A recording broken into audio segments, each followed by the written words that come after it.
Is it on? Yep. Okay. Yay, my Keurig came from Influenster. They sent it to me for testing purposes. And I'm going to open it now.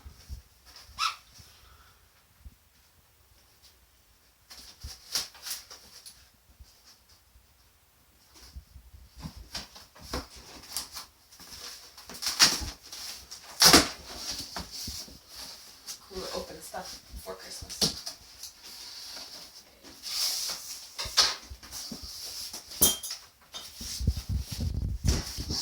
Huge, and I think it's big because it can make a carafe of coffee too, not just one cup. So,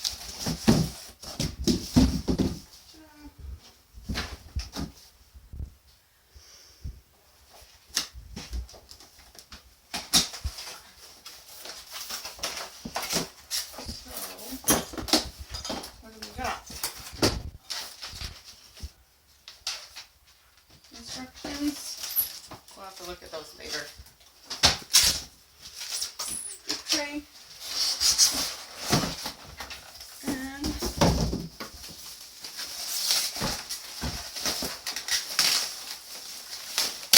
ooh, it's pretty.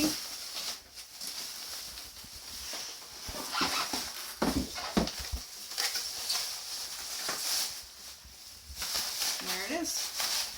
I'll be back after I try it out.